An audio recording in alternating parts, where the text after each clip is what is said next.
तो गीता का कोई भी श्लोक ऐसा नहीं है जिसमें मानव जीवन के लिए संदेश न छुपा हो, लेकिन हम अपनी सुविधा के अनुसार उसमें से कुछ बातें चुन लेते हैं जो हमारी बुद्धि में अटती हैं चीजें।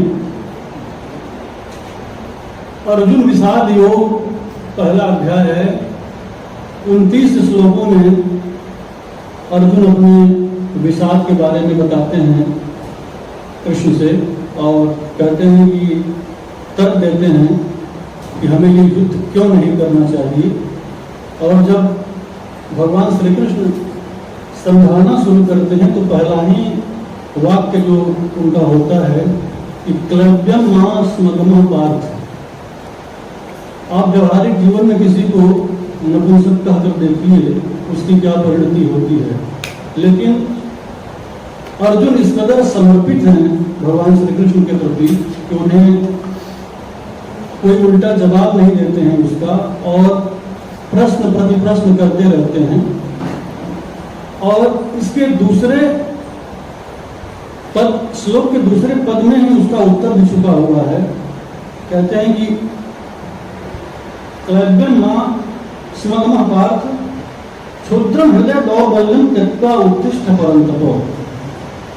जो अर्जुन, जिस अर्जुन का नाम सुन करके तमाम दुनिया के वीर घबराते थे, आज वही अर्जुन धनुष बाण गांडीव जिसे वरुण ने दिया था उनको, जिस धनुष की ही कितनी बड़ी महिमा थी, उस धनुष बाण को पीछे रख करके और कह रहे हैं भगवान श्री कृष्ण से कि मैं युद्ध नहीं करूंगा। भगवान श्री कृष्ण कहते हैं कि ये इसलिए हो रहा है कि तुम्हारे हृदय में क्षुद्रम हृदय दौर्बल्यम त्यक्त्वा उत्तिष्ठ परन्तपो। तुम मानसिक रूप से दुर्बल नहीं हुए हो, तुम शारीरिक रूप से दुर्बल नहीं हुए हो, तुम मानसिक रूप से दुर्बल हुए हो और उसको छोड़ करके और उठ जाओ, उत्तिष्ठ। कई बार गीता में शब्द आया है और तमाम लोगों ने इस शब्द को लिया है, उत्तिष्ठ, खड़े हो और चलो। विवेकानंद ने कहा उत्तिष्ठ, खड़े हो और तब तक चलो जब तक तुम्हें तुम्हारी मंजिल नहीं मिलती है।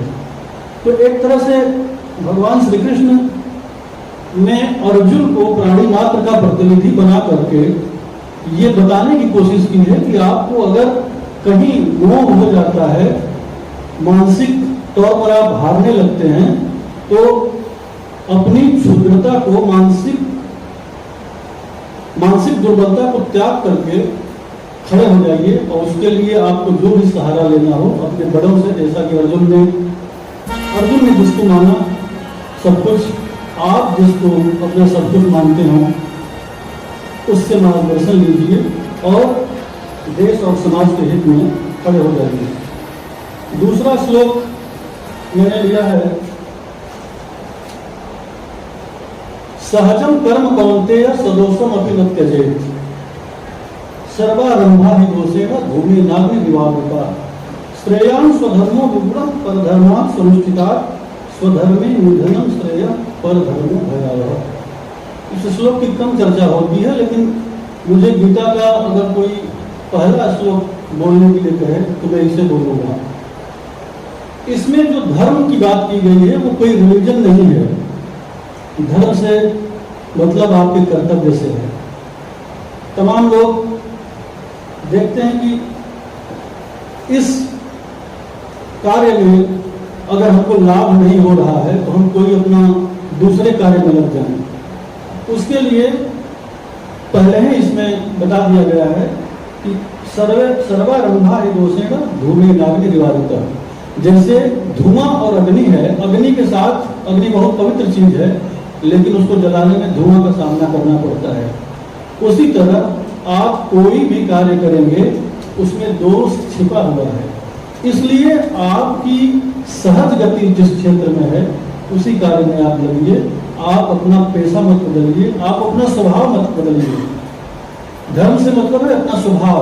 जिस कार्य में आपकी सहज गति हो वो कार्य करिए आप। उदाहरण के तौर पे अगर हम बात करें, वकालत का पेशा ऐसा है कि बिना झूठ बोले चल नहीं सकता। कभी कभी असत्य को साबित करने के लिए, सत्य को साबित करने के लिए असत्य बोलना पड़ता है। कभी कभी आप अगर पूरा सत्य बोल दें तो किसी की हत्या हो सकती है, बहुत बड़े ऐसे कार्य हो सकते हैं जिससे आपको बहुत पछतावा हो सकता है। तो कभी समाज के हित में, व्यक्ति के हित में झूठ बोलना होता है।